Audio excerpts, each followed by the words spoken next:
Bueno, buenas tardes. Vamos a dar comienzo a la presentación de este nuevo volumen de la colección reservada del Fin del Mundo.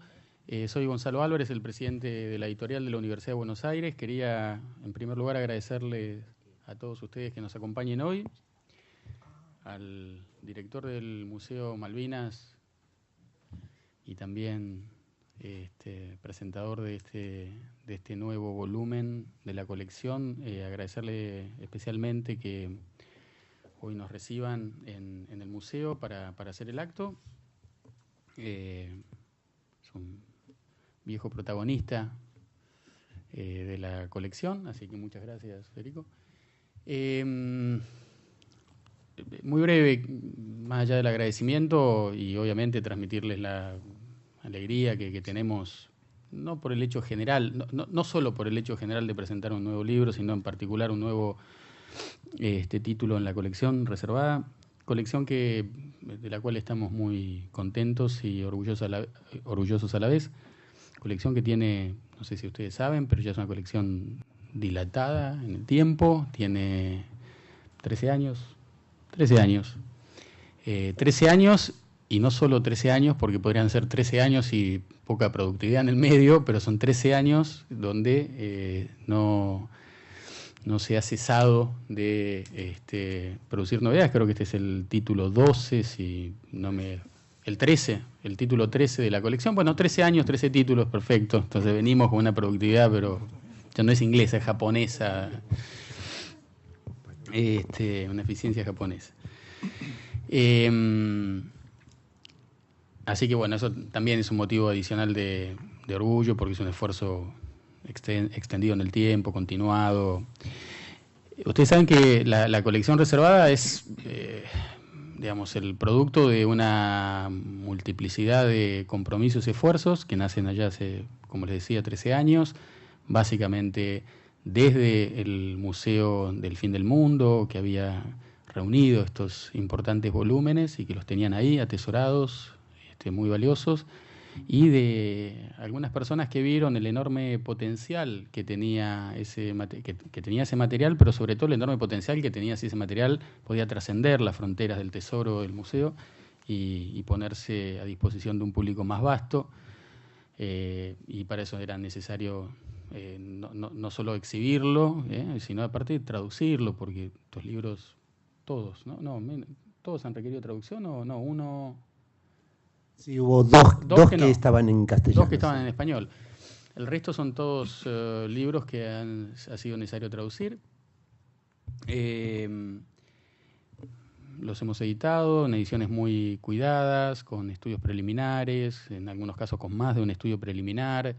Libros muy atractivos, son libros, en algunos casos escritos hace muchísimo tiempo, narrando unos viajes, casi le diría, parecen fantásticos, pero son extremadamente reales, muchos de ellos son bitácoras de viaje, y una colección realmente encantadora, de un enorme valor, ¿no? Cultural, histórico, científico, estético, digamos, no sé, podríamos seguir buscándole ahí formas de calificarla, pero desde donde uno la mire le encuentra cosas muy lindas a la colección, y la cual, por supuesto, nos hace reforzar este orgullo que sentimos por la misma. Quiero destacar el esfuerzo en particular de quienes dirigen la colección, tanto Alejandro como Rafael Winograd.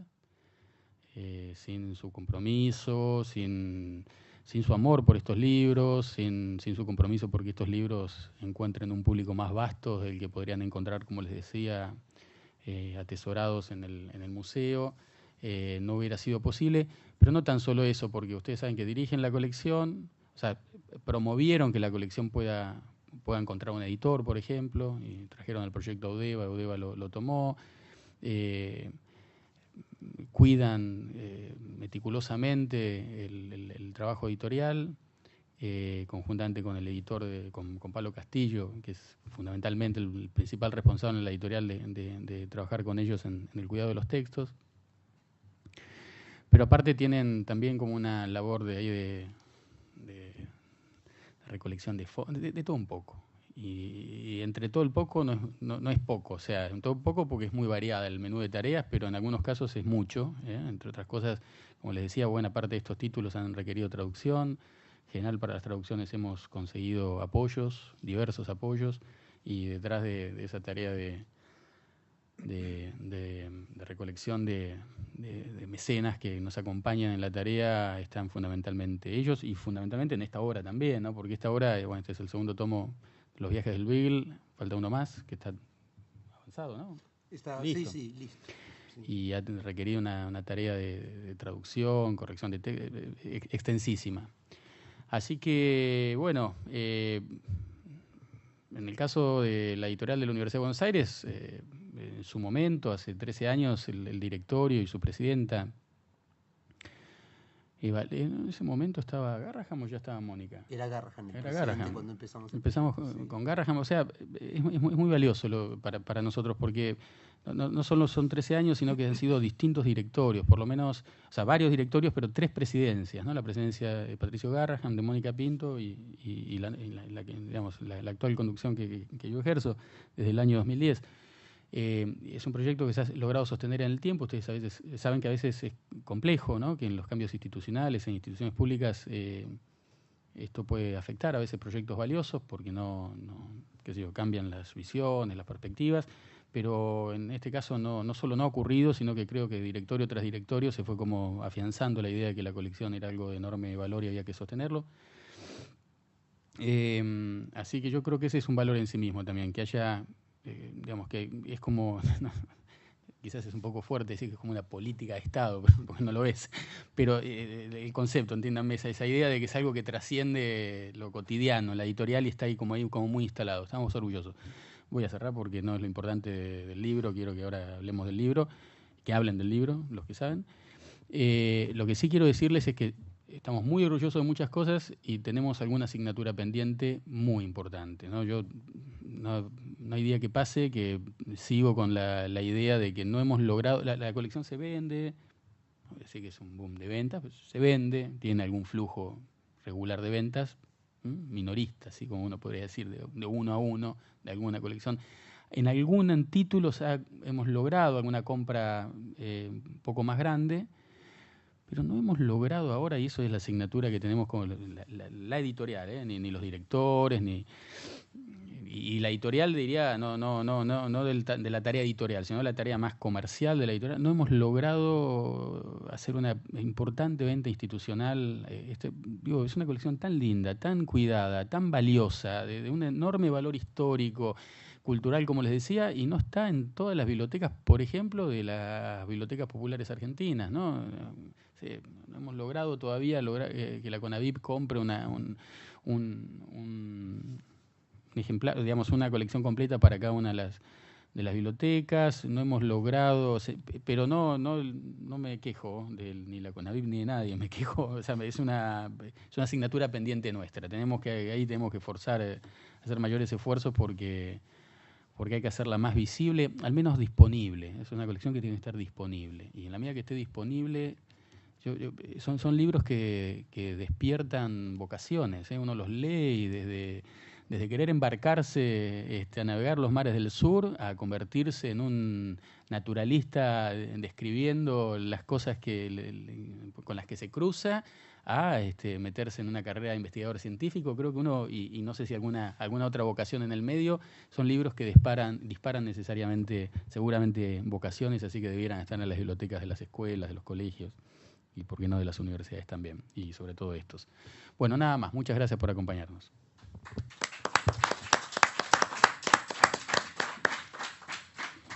Bueno, buenas tardes. Iba a decir alguna otra cosa, pero me voy a aprovechar de la presentación anterior para enfatizar algunas cuestiones que permiten explicar el sentido de hacer la presentación acá. Primero quiero agradecer la presencia de quienes vienen a la presentación, de mis compañeros en el museo, que están sosteniendo las iniciativas del museo. Y quiero tomar 2 o 3 ejes. El primero es esto de política de Estado, que te parecía grandilocuente. a mí no me parece azaroso que seamos poquitos en un museo nacional presentando un libro de una editorial de una universidad pública. Me parece que hay todo un desafío y me parece que vale la pena sostener el desafío y tratar de que las iniciativas se hagan más regulares y que seamos más, ¿verdad? Tiene que ver, sí, con política de Estado. Entonces, que estemos presentando el segundo de los 3 tomos de uno de los viajes que cambió sin duda la historia del mundo en términos culturales y políticos en el Museo Malvinas, para mí es algo que tiene todo el sentido y me pone muy contento poder hacerlo, no solo por mi amistad con Alejandro, sino me da un poco de vergüenza ahora, pues una de las primeras donaciones que recibimos fueron los libros de la colección y estamos más bien luchando por venderlos, pero al museo le han venido muy bien los libros de la colección reservada, entre otras cosas para los primeros trabajos en el cambio del guión y el cambio en la sala exterior, la actual sala atlántica. Efectivamente son libros muy buenos, muy cuidados y que hacen a nuestra historia. Aquí donde ahora me gustaría explicar un poquito la importancia del libro en función con la línea del museo. El viaje es de sobra conocido y Alejandro se va a concentrar más en eso, pero a mí me interesa tomar esta idea de que ¿por qué la CONAVIP o quien sea no compra los libros en cantidad? Y a mí me parece que tiene que ver con el tema. Son libros que tienen que ver en un sentido amplio con la historia atlántica argentina. Y claro, eso no es algo que esté muy presente en la cultura histórica de los argentinos, que es un poquito el eje que nosotros estamos queriendo darle al museo. Desde que estamos trabajando, nosotros queremos sostener la idea de experiencia atlántica para pensar la historia de Malvinas en el largo tiempo, no solamente en lo que tiene que ver con la usurpación de Malvinas, aunque puntualmente este tomo 2 tiene todo que ver con la usurpación de Malvinas, porque fue bajo el comando de Fitzroy que el Beagle llega al archipiélago casi contemporáneamente a los eventos a partir de los cuales los británicos están instalados allí. Pero más ampliamente me parece que el hecho de que las memorias y los textos y las crónicas de viajeros españoles, franceses, en este caso británicos, que solo 2 no hayan tenido que ser traducidos, es todo un dato también de lo que estamos hablando, habla de lo que a mí me parece que es un hueco muy grande en nuestra cultura y que es muy importante pensarlo ahora sí, digo, desde el museo, si ustedes quieren una clave más nacionalista, si pensamos que este museo, entre otras cosas, tiene por objetivo mantener vigente la cuestión de Malvinas en el imaginario social de nuestros compatriotas. Este es un museo particular en ese sentido. Su razón de ser es una disputa diplomática, es una causa nacional y es una usurpación, una situación colonial no resuelta. De eso se ocupa este libro de alguna medida, pero una medida muy pequeña, el libro es mucho más que eso. Y lo que nosotros estamos tratando de construir en el museo es precisamente eso, que Malvinas es algo muy significativo para los argentinos, por la usurpación del siglo XIX, por la guerra de 1982, pero que no deja de ser la puerta de entrada a algo muchísimo más interesante y más vasto, no solo en términos geográficos, sino históricos y políticos, que es que Argentina es un país atlántico, aún a pesar de la historia que ha construido para sí misma. Pienso lo más desafiante que tiene el museo, para mí como director, y espero también para mis compañeros y para los visitantes, es la posibilidad que nos da de, a partir de algo que todos sentimos de distintas maneras, pero evidentemente Malvinas no deja indiferente a nadie, aunque por motivos probablemente contrapuestos a veces, lo que nosotros tenemos que aprovechar es esa empatía con el tema para instalar lo que significa pensarnos como país atlántico, que es como pensaban a la región quienes la visitaron antes de que fuéramos país y cuando recién se empezaban a dibujar los mapas. No va en contra de los derechos argentinos sobre las islas problematizar esa cuestión. Más bien es lo contrario, mientras más conozcamos los recorridos de que vinieron aquí a levantar datos, a conocer pueblos, a hacer dinero, a todo lo que se nos ocurra que pueda viajar una persona o una tripulación, por ejemplo, en el siglo XIX, cuando se produce este viaje, mientras más conozcamos sobre eso, más vamos a conocer sobre algo que nos pertenece en términos de pasado regional. Y eso más nos va a traccionar, me parece a mí, eso es lo interesante, a pensarnos de otra manera. Es una imagen para mí recurrente a esta altura, así que pido perdón a los que ya me la escucharon, pero cómo es pensar el mar como algo más que un lugar de veraneo, que es un poquito lo que este museo debería poder plantear cada vez más. Pienso que cuando eso sucediera, no daría abasto la CONAVIP o la institución que sea para interesarse en cuestiones como esta. Pero la realidad es que nosotros sabemos muy poco de nuestro pasado marítimo atlántico. Lo conocemos en momentos muy puntuales, en situaciones que de tan notorias a nivel mundial no escapan, como son estos viajes, pero hay todo un proceso de acumulación social, de movimiento de personas, de procesos políticos que exceden la disputa en torno a Malvinas, que se nos escapan. En ese sentido, este viaje permite anudar todas esas cuestiones, como aparecen en una de las presentaciones, ¿no? Cuando hablan de Fitzroy, en uno de los textos introductorios, y se habla de su doble condición de marino al servicio del Imperio Británico, pero también de un científico, que fue la lógica del siglo XIX, una lógica de, como tratamos de poner en la línea de tiempo, de clasificar, medir, para conocer, también para explotar sin duda.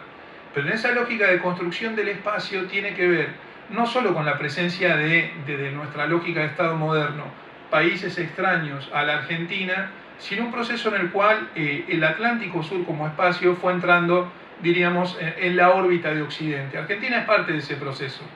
Y en parte de ese proceso de construcción es que lo que nosotros no nos podemos dar el lujo, me parece a mí, de dejar de lado, es que tenemos una cuota importante, a mí me gustaría pensar que una cuota que debería ser mucho más importante de lo que es, de historia atlántica. Tenemos que conocer, porque si uno lo piensa en una clave más política, es muy difícil sostener un reclamo sobre algo que no se conoce. Pensando en términos políticos de sentido del museo. No conocemos mucho. Sabemos que hay una situación que duele, sabemos que hay una guerra perdida, que hay una situación colonial irresuelta, a la cual reiteradamente Naciones Unidas llama a resolver por la vía diplomática, pero no conocemos de la misma manera la historia, o mejor dicho, los espacios y la historia de esos espacios que la cuestión Malvinas involucra. Me parece que libros como el que estamos presentando hoy, que además, al margen de la edición cuidada, de todos los datos que contiene, yo me animo a decir, no tiene que asustar la magnitud del texto ni el tamaño del libro. Es un libro muy bien escrito además, muy interesante de leer. Eran personas con mucho tiempo para observar, muy preocupadas por transmitir, en una época en la que no solo había que registrar la mayor cantidad de cosas, sino que había otra relación con el tiempo y con los lugares. Me parece que hay algo muy interesante que precisamente lo que transmiten este libro de viajes en particular, porque es el que estamos presentando hoy, pero muchos otros que tienen que ver con el Atlántico Sur, la sensación de maravilla de una región que al menos para nosotros culturalmente todavía es un territorio de frontera. Somos un país muy joven, es verdad, pero tenemos una acumulación cultural, y me parece que acá tenemos una oportunidad formidable para salirnos de la lógica pampeana, para pensarnos como país. En ese sentido tenemos que seguir a los pioneros. Los pioneros son los primeros que trazaron mapas, los primeros que dejaron registro. Eso no lo transforma en dueños, lo transforma en pioneros en términos humanos. Nosotros seguimos ese proceso de una manera más larga, más humilde, pero me parece que eso es lo más desafiante que tiene pensar estas cuestiones en este museo, la posibilidad de pensar el país de otra manera, así de grande, digamos, así de grandilocuente probablemente, pero creo que nosotros estamos obligados a eso por lo que implica pensarnos como país marítimo en una región como el Atlántico Sur en el tercer milenio. Entonces, ver la lógica con que esos territorios fueron medidos, pensados y eran transmitidos los informes por quienes comandaban las tripulaciones, por quienes tuvieron algún tipo de decisión en los derroteros que seguir, las medidas políticas que tomar, a nosotros nos enseña a conocer lo nuestro en el sentido amplio del término, no en el sentido esencial del término, lo nuestro en términos de ahora nosotros estamos ocupando este espacio y somos herederos de una historia. Esa historia también incluye a los que desde la lógica del reclamo, pero una lógica pequeña, son, entre comillas, el enemigo, los británicos. Y sí, conocer el siglo XIX es conocer la mirada de los británicos sobre el Atlántico. No hay otra forma de hacerlo que no sea eso. Pero me parece que es muy importante conocer ese derrotero, vernos a través de los ojos del otro también. Cuando digo vernos, nosotros ni siquiera éramos un proyecto en ese momento. Pero es muy interesante ver la mirada del otro sobre lo que nosotros consideramos propio, con lo potencial que tiene de anacrónico, ver cómo alguien leía el territorio en aquel momento, pero también de algún modo rastrear las marcas por las cuales ese territorio sigue siendo visto de la misma manera hoy.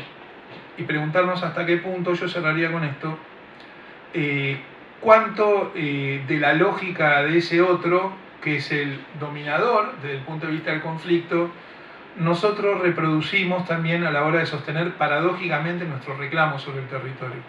Me parece que hay toda una cuestión muy interesante a desarmar, y qué mejor que hacerlo de la mano de textos como estos, que son precursores en una cantidad de sentidos.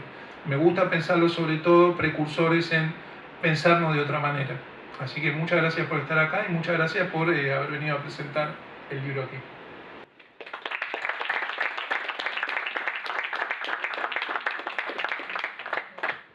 Bueno, a mí me toca hablar del libro, pero ¿así se escucha? Sí. Perfecto. A mí me toca hablar del libro, pero la verdad que quiero aprovechar un segundo nada más las palabras de Federico, porque para mí, digamos, si se quiere, desde un punto de vista más solemne y menos profundo y sin tener muchos argumentos teóricos para apoyar esta idea, me da muchísimo gusto que Gonzalo y Federico, o más bien que Eudeva y el Museo del Atlántico Sur y Malvinas hayan establecido una alianza, una asociación en la cual nuestra colección ocupe un lugar, iba a decir un pequeño lugar, pero tampoco quiero pecar de excesivamente modesto porque fue la excusa para el primer contacto. Y me parece que es lindísimo, para mí es lindísimo ver que en el Museo de Malvinas encuentra un lugar este trabajo que, como bien dijo Gustavo, yo creo que hace un tema importantísimo, digo, de la historia de la humanidad, pero también de la historia argentina, que es un poco el descubrimiento, la colonización, la ocupación del Atlántico Sur y de las áreas costeras que lo rodean. Dicho esto, voy a revisar mis notas, siempre tomo muchísimas que no me sirven mucho, pero para tratar de hacer algún comentario sobre el libro. Yo creo que la historia gruesa de la expedición a que hace cargo, digo, en trazos gruesos, creo que en general se conoce. En 1826, Philip Parker King se le encomendó la misión de hacer un levantamiento hidrográfico, es la expresión de la época traducida, sobre las costas de la Patagonia, digamos, del extremo sur de América, tanto de la costa atlántica como la del Pacífico. Bueno, hizo ese viaje entre 1826 y 1830. En el curso del viaje, en la zona de Puerto Hambre, el nombre es muy dramático, el lugar es muy atractivo en realidad, pero bueno, entiendo que a cada uno los lugares lo afectan de modo diferente. Lo cierto es que el segundo comandante de la expedición, el comandante del Beagle, Pringle Stokes, aparentemente tuvo una gran depresión y se suicidó, con lo cual la expedición naturalmente entró en una crisis.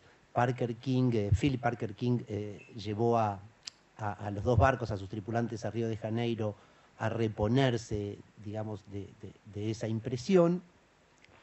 Y en Río de Janeiro el comandante de estación británica, había una estación permanente de la Armada Británica en Río de Janeiro, le recomienda a uno de sus asistentes como capitán para que reemplace, como comandante del Beagle para que reemplace a Pringle Stokes. Este hombre es Fitzroy. Bueno, las dos naves vuelven a Tierra del Fuego. Fitzroy muy rápidamente adquiere, un poco por el trabajo que le toca hacer y otro poco por su temperamento, una cierta autonomía. Él queda a cargo del relevamiento del área del Canal Beagle. Y en ese recorrido, digamos, del área de Tierra del Fuego, del área, digo, para no adelantar con el Canal Beagle, en fin, de lo que hoy es el Canal Beagle. Y en el curso de ese relevamiento, al cabo de un episodio un poco confuso vinculado al robo de un bote, él toma de rehenes a 4 aborígenes que lleva a Inglaterra. Todo esto está contado muy detalladamente en el primer volumen de esta serie, cuya lectura recomiendo cálidamente. En ese punto termina la primera expedición y en ese punto también empieza este libro. Bueno, para mí es bastante interesante y bastante atractivo, casi diría desde un punto de vista literario, el modo en que Fitzroy nos hace entrar en la historia. Fitzroy despacha en unos pocos renglones todo esto que yo acabo de decir, digamos, él explica que para contar la segunda expedición tiene que hacer alguna alusión a la primera, pero lo despacha muy rápidamente. Y empieza inmediatamente a hablar de estos 4 aborígenes que él había tomado como rehenes. Ese es ese es el punto en que empieza su relato, y en algún sentido esa es la justificación. Si fuera una novela, si fuera una ficción, no le quedaría ninguna duda. Ese es el motivo del viaje, ese es el viaje que él emprende. Él decide, él cuenta con mucho cuidado y con mucha insistencia que la vida de estos aborígenes en Inglaterra, bajo su supervisión y a su costo en alguna medida, ha sido placentera y saludable, pero que él es consciente que los tiene que devolver a su lugar, que ellos tienen el derecho y que él tiene la obligación de hacerlos volver a Tierra del Fuego. Agrega a eso su intención de utilizarlos de algún modo como cuña, como cabecera de playa de un proyecto civilizador y evangelizador. Pero fundamentalmente él define, digamos, su Jerusalén, su piel del Milodon, para utilizar la metáfora del libro de Chatwin. Su motivo para volver a Patagonia es devolver a estos indios a su lugar. Él consigue el mando de un buque para hacer ese viaje, ese mando después le es retirado, y él decide fletar una embarcación privada, es decir, él contrata un barco para que lo lleve a un grupo de personas y a los aborígenes entre ellos a Tierra del Fuego, que los deje ahí, que después los lleve él a Chile y que después él se va a organizar para volver como le parezca. En el curso de esa organización, cuando ya está muy avanzada la organización de ese viaje, él recibe nuevamente el mando del Beagle, de su viejo Beagle, como dice él, y una serie de órdenes para volver a hacer para hacer el viaje que él quería hacer, y de algún modo una versión ampliada de ese viaje. Los objetivos fundamentalmente del viaje de Fitzroy son 3. El primero, bueno, como dije antes, y el que a él más parece importarle, es el de devolver a los aborígenes a su lugar original de residencia. El segundo es completar el levantamiento que había hecho a medias Parker King, o por lo menos que no había hecho con la profundidad con la que Fitzroy consideraba que se podía hacer. Y el tercero es algo bastante, bueno, para mí por lo menos bastante elegante y atractivo, que ese viaje tenía que completarse con la vuelta al mundo. A ver, digo esto, cuando yo leí el libro la primera vez no entendía, como no lo entendí en muchos otros de estos libros, por qué esa carrera enloquecida, sobre todo en la segunda parte del viaje para completar la vuelta al mundo. Es decir, todo es muy cuidadoso y muy detallado en América, y desde que se lanza a cruzar el Pacífico, todo es una especie de carrera enloquecida que me hace acordar a las novelas de Capitán de Mar y de Guerra, cuando el naturalista está todo el tiempo quejándose de que en la Armada dicen no hay ni un minuto para perder. La verdad que así es toda la segunda parte del viaje. El punto es que esto tenía un objetivo muy preciso, porque el tercer objetivo del viaje de Fitzroy era comparar las longitudes medidas en cada uno de los puntos de referencia que se utilizaban en esa época, es decir, tomando como posición fija la de algunas islas que se consideraban bien conocidas, y comparar eso con una medición hecha, si se quiere, de punta a punta, alrededor de los 360 grados de la circunferencia terrestre. Con lo cual, sí o sí, él tiene que dar la vuelta al mundo. Bueno, todo lo que sigue a esto, acá me lo anoté para no entusiasmarme hablando, así que lo leo casi textualmente. Todo lo que sigue a esto está en el libro, con lo cual lo que sigue, que es la vuelta al mundo, pueden leerlo en el libro, creo que muy bien contado y muy atractivo. Lo que yo quería decir, sí, es, como bien dijo Federico, la manera en que en relación a la manera en que esta expedición cambió el conocimiento del mundo en general, y sin duda del Atlántico Sur, y muy en particular de la Patagonia. Fitzroy es, según yo lo veo, o la expedición de Fitzroy, según yo lo veo, bueno, como tantas veces, ¿no es cierto? Algo así como el pináculo y también el principio del fin de un proceso y de una forma de conocer. Es verdaderamente, hay un antes y un después de la expedición de Fitzroy. Si yo tuviera que describir el antes, es el antes Fitzroy lo conocía, el después siempre es más difícil relacionarlo a un hecho porque la asociación es caprichosa. Pero si yo tuviera que pensar en el antes, diría que para digamos, poner un límite próximo, yo diría que la expedición de Fitzroy empieza a gestarse, forma parte de un capítulo que empieza a gestarse en 1740, 1740 y pico, cuando Anson, a la vuelta de su viaje alrededor del mundo, plantea que para cruzar del Atlántico al Pacífico, sea por el Estrecho de Magallanes o por el Cabo de Hornos, sería muy importante que las flotas en general y Gran Bretaña en particular contara con sitios de descanso y aprovisionamiento conocidos y seguros relativamente cerca. Es decir, que hacer una última escala en Buenos Aires, en Montevideo o en Río de Janeiro y una siguiente en Valparaíso es un viaje demasiado largo y que pone en riesgo la seguridad de grandes proyectos. Esto da inicio, yo diría, a 2 o 3 ciclos de expediciones, vamos a decir a 2 para mantenerlo tan amigable y simple como sea posible. Por un lado, a continuación de Anson, empiezan toda una serie de expediciones, bueno, que de algún modo lo que hacen es establecer que dar la vuelta al mundo es algo que empieza a ser, digamos, regular. Es decir, hay expediciones, sobre todo de la Armada Británica, digo, la de Byron, por citar una bien vinculada con la historia de las Malvinas, la de Carteret, en fin, hay varias expediciones británicas que completan el viaje alrededor del mundo. Muy rápidamente esos viajes parecen arrojar una cantidad de información insuficiente, al mismo tiempo, digo esto de nuevo, estoy haciendo un poco apretado una síntesis de un proceso complejo, pero digamos es cuando empieza a ver de algún modo, empieza a difundirse el movimiento iluminista, empieza a ver como un poco cada vez más claramente la convicción de que de algún modo los procesos de investigación y de conocimiento racionales que se habían utilizado, no sé, en la física, en la matemática, en la astronomía, en fin, que se habían desarrollado en Europa, ya era tiempo de también llevarlos a las ciencias naturales y de ejercitarlos en distintos lugares del mundo. Y eso da inicio a toda una serie de expediciones. Yo diría que las expediciones de Cook son algo así como el punto de inflexión entre las expediciones que se limitan a recorrer el mundo y aquellas que estudian con bastante detalle qué es lo que hay en cada uno de los lugares visitados. Perdón, esto es una alarma de un remedio de mi hija, perdón. Por eso está siempre, por eso no sale.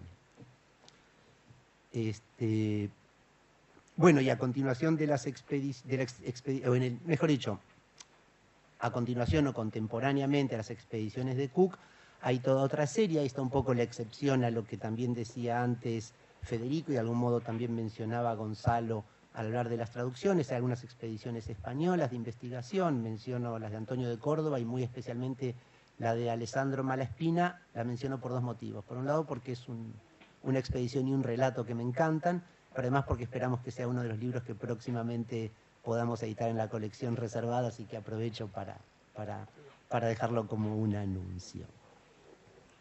En el medio de esas expediciones están las expediciones que por lo menos la parte de los que están acá, que trabajan en el museo, debe estar muy familiarizada, la expedición de Bougainville y el primer intento de colonización a las Islas Malvinas, bueno, y la expedición de Byron y la fundación, o por lo menos la declaración de existencia del asentamiento de Puerto Egmont, y de algún modo algo así como una de las primeras semillas que van a desembocar después en el conflicto de soberanía por las Islas Malvinas.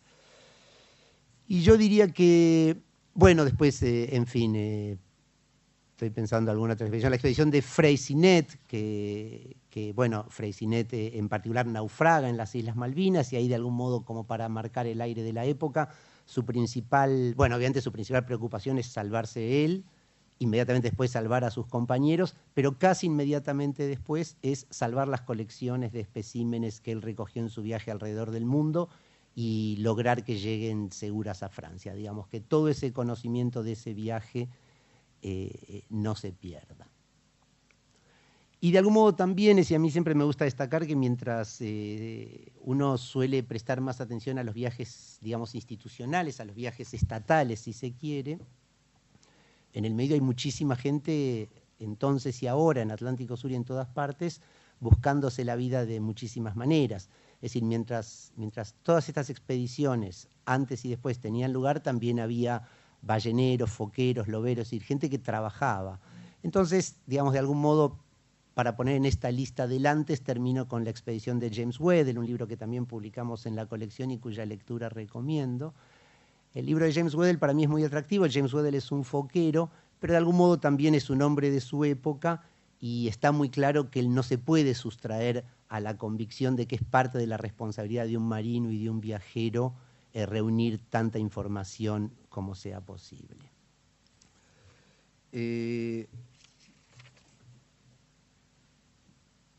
A ver.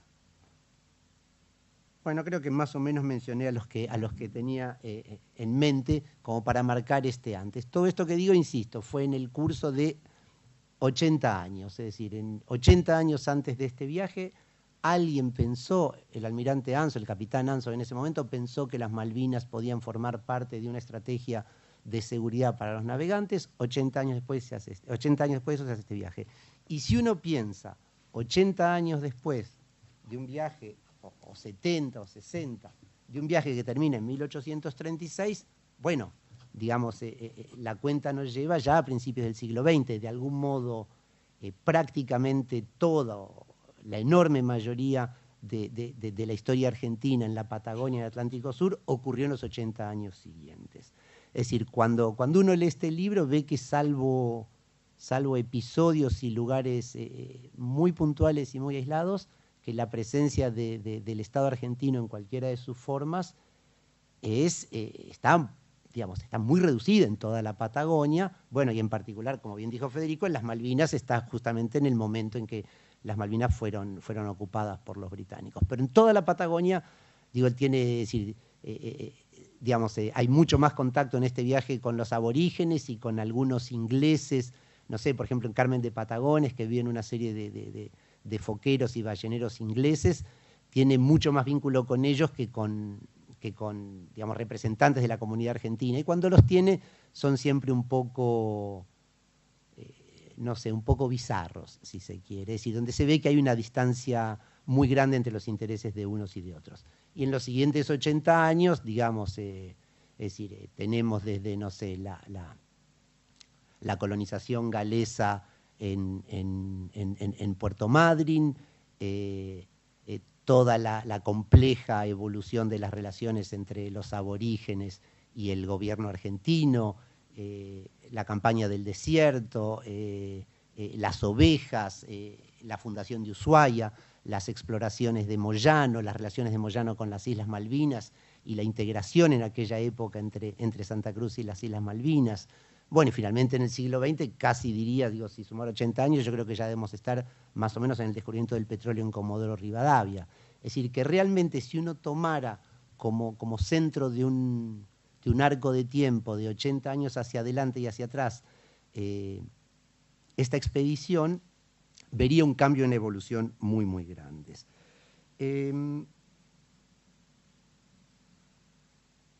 Casi diría, bueno, en realidad esto se puede relacionar, pero vale para este momento también. En realidad, cuando uno ve cómo se relacionan ellos con los aborígenes o con los pequeños destacamentos de algún fuerte argentino o de Buenos Aires, según el momento, en aquel periodo tan turbulento de la historia argentina, ¿no es cierto? Y lo que uno se encontraría o lo que uno se hubiera encontrado en la Patagonia 50 o 60 años después, de algún modo puede decir que la Patagonia, digo, naturalmente esto no es cierto en lo natural, pero en lo cultural e histórico y político, la Patagonia que recorre Fitzroy entre 1831 y 1836, 50 años después, es un territorio que no existe más. Y de algún modo, en el caso particular de las Malvinas, y hago un pequeño paréntesis con esto, un poco en homenaje al lugar en el que estamos, de algún modo pasa lo mismo. El Beagle estuvo en las Malvinas 2 veces, en marzo de 1833 y yo creo que también fue en marzo de 1834. Y de nuevo voy a hacer una referencia al libro de Weddell, que un poco intencionalmente lo puse como el último antecedente previo a este viaje.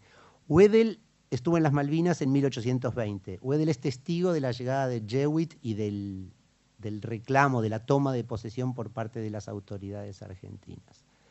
Y de algún modo las Malvinas que describe Weddell en 1820 es una tierra prácticamente de nadie. Es una tierra, no digo sin ley, porque es todo bastante ordenado, pero en todo caso donde la ley es una especie de acuerdo de costumbres entre los capitanes que la visitan regularmente, entre los foqueros y los balleneros que la visitan regularmente.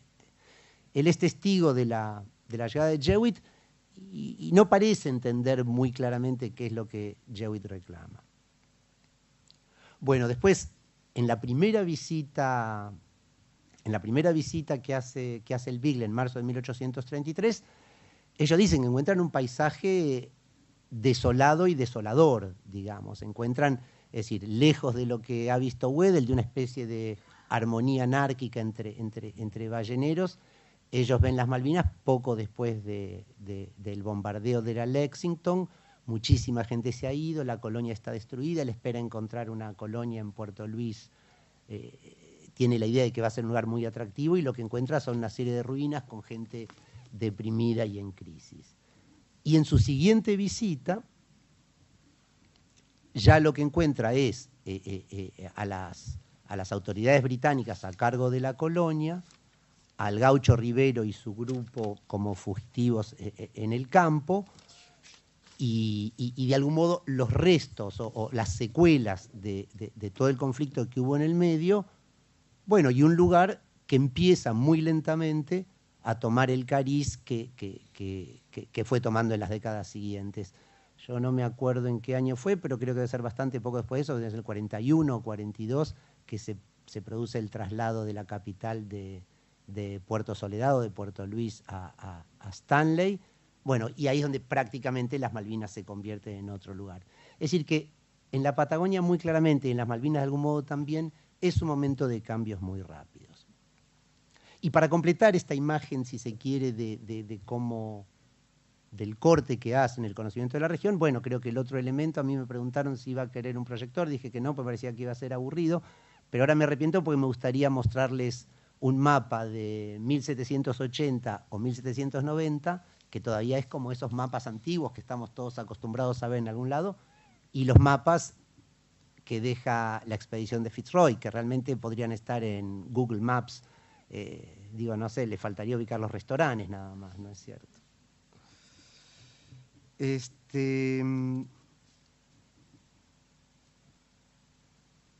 Bueno, yo creo que ya debería terminar. Voy a hacer una breve apología del libro. Yo creo que acá, digamos, como hay un público pequeño, seguramente todos deben tener algún interés en él, pero voy a hacer de cuenta por un momento que hubiera 20 o 30 personas más que no saben por qué tienen que leer el libro para poder terminar y cumplir sobre todo con mis notas y con algún compromiso también. El libro, como creo que ya se dijo por ahí, el libro efectivamente es muy largo. El libro tiene párrafos difíciles de leer, el libro tiene momentos aburridos, el libro fue escrito hace 180 años. Y sin embargo yo lo recomiendo cálidamente, y lo recomiendo de verdad para cualquier lector con algún interés. No sé si logré transmitirlo, pero fue lo que quise hacer en alguno de estos temas, es decir, en cómo el mundo se conoce, al mismo tiempo en cómo el mundo va cambiando, en cómo las cosas que se conocen se transforman en ese proceso y en cómo el mismo grupo, el mismo hombre, la misma expedición que puede echar luz sobre un lugar también la puede ver desaparecer. Porque en el libro hay de todo realmente. En este libro hay aventuras, hay naturaleza, hay geografía, hay tormentas, hay combates, hay descripciones cuidadísimas de la naturaleza y profundísimas sobre la vida de las personas en los distintos lugares que ellos visitan. Hay política, hay un capítulo que recomiendo muy especialmente a la gente que está interesada en el tema de Malvinas, el capítulo 11, si mal no recuerdo. Fitzroy presenta el caso británico para la soberanía de las Malvinas con una claridad y con una precisión que un poco, como decía Federico, yo no sé cuánto se estudia, digo, yo por lo menos cuando en el colegio no lo estudié, digamos, cuánto se estudia. ¿Cuáles son los argumentos que uno se supone que discute cuando discute la soberanía de Malvinas? Fitzroy los presenta muy claramente. Pero digo, no me quiero concentrar en eso, porque también presenta con mucha precisión, con mucho interés, su opinión sobre los esclavos, su opinión sobre el desarrollo, su opinión sobre la agricultura, sus opiniones sobre todo tipo de cosas. Y de algún modo tiene, finalmente este libro, por encima de todo, es un relato de viajes, es una crónica de viajes, y tiene para mí las dos grandes virtudes. Yo veo que las crónicas de viajes es un tema que cada tanto se vuelve a discutir, se vuelve a discutir qué es lo que las hace atractivas, cuáles son las teorías, cuál es el interés. Para mí hay algo que está desde el principio y que siguen siendo las dos virtudes cardinales de una crónica de viajes o de un cronista de viajes, y Fitzroy las tiene. La primera es su interés por todos y por todo. Es decir, a él los lugares que visita le interesa lo que ve, le interesa lo que hace la gente, le interesa lo que comen, le interesa cómo piensan, le interesan los animales, le interesa muchísimo la naturaleza. Él de algún modo inventó la meteorología como la entendemos hoy, inventó los pronósticos, de algún modo fue uno de los inventores de los pronósticos, y eso hace que, si bien a veces se haga un poco demasiado meticuloso, que muestre un interés enorme en el cielo, en las nubes, en algo que por un lado es riguroso y por otro es bastante poético.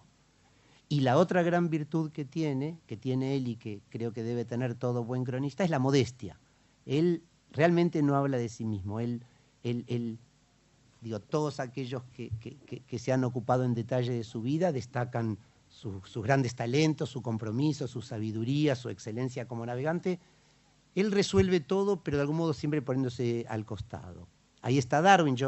Habrán notado que traté de evitar el lugar común de poner en esta expedición a la figura, en el relato, en el comentario de la expedición, a la figura de Darwin como algo destacado, porque ya presentaremos, ojalá que pronto y ojalá que acá, el libro de Darwin. Este es el libro de Fitzroy, y sin duda Darwin hizo un trabajo extraordinario en esta expedición y sin duda fue un gran compañero, y Fitzroy lo recalca todo el tiempo. Es decir, Fitzroy le da un lugar muy destacado a muchos o a cada uno de sus subalternos, y a Darwin entre ellos.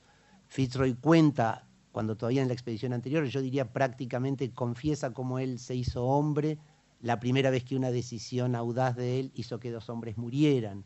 Él se burla un poco de que los marinos mercantes siempre pueden esperar un poco más para salir o para llegar, y que los marinos de la Armada no, que cuando están, que no se detienen por el mal tiempo, no esperan al buen tiempo para salir.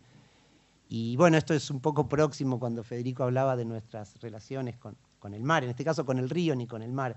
Él cuenta cuánto respeta el viento pampero en el Río de la Plata, y hace referencia a su primer viaje, cuando era comandante del Beagle en la expedición de King, que en un pampero que él despreció, 2 hombres de la tripulación que tenía a su cargo murieron, y de algún modo yo por lo menos, no quiero asociar a todo el mundo en esto, yo ahí leí algo así como el pasaje de la juventud a la condición de hombre adulto de Fitzroy. De algún modo aprendió que hay cosas con las que no se juegan ni siquiera para mantener el orgullo de lo que hace la Armada Británica.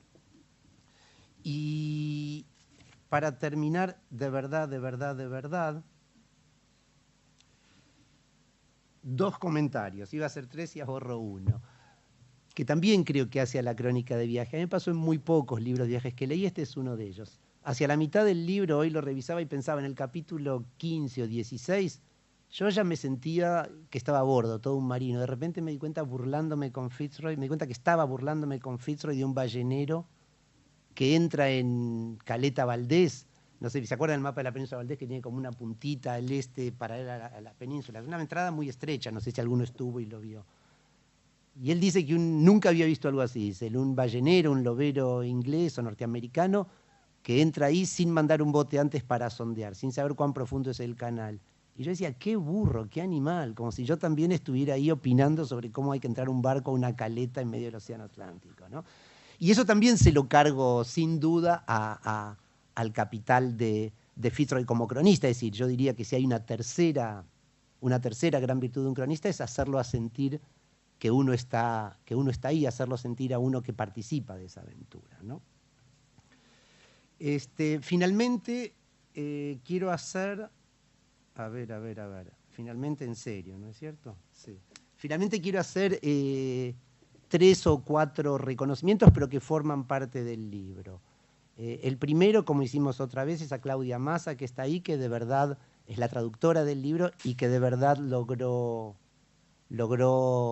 eso que no sé, esa cosa un poco, bueno, artística, finalmente artística, que es que un libro sea actual a la vez y tenga el tono de una época que pasó, que suene arcaico sin sonar difícil por ser arcaico y que tenga la voz de una persona. Es decir, no es un libro que tiene un tono de 1830, es un libro que tiene el tono de un señor de 1830. Y eso la verdad que es el mérito de la traductora. Y por supuesto también le quiero agradecer a los dos prologuistas que participan en el libro. Bueno, a Luis Orquera, que está acá, pero no voy a señalar mucho en dónde porque después me va a retar, que escribió el prólogo que acompaña los 3 libros de esta serie, y a Luis Borrero, que está, bueno, un poco bastante afín con el libro. En este momento debe estar en el seno de Última Esperanza trabajando, que es uno de los lugares del que el libro describe con mucho detalle. Y ultimísimo, de verdad, que también merece un comentario como responsable del aparato crítico, aunque al principio parezca un plomo, no dejen de leer el memorándum con instrucciones que escribe Beaufort. El libro empieza con un largo memorándum en el cual Beaufort, el de la escala Beaufort, en esa época hidrógrafo real o hidrógrafo de la Armada, le dice a Fitzroy qué es lo que tiene que hacer en el viaje. Yo confieso que las primeras 2 o 3 veces que leí el libro a lo largo de los años lo salteé porque digo un plomazo, instrucciones que hablan de cada isla, lo que tiene que hacer. Esta vez las leí porque, bueno, estábamos con la traducción más en detalle. Son geniales, geniales. La verdad que ojalá que en el presente los funcionarios públicos se dieran cuenta que uno puede ser riguroso y preciso y también tener un toque personal, dar un poco de gracia, mostrar cómo es uno. Y ojalá que el libro a los que lo lean les guste tanto como a mí. Espero que nos veamos de aquí a, no sé, a un tiempo para contar algo del de Darwin y de la otra parte de esta expedición. Y nada más, muchas gracias.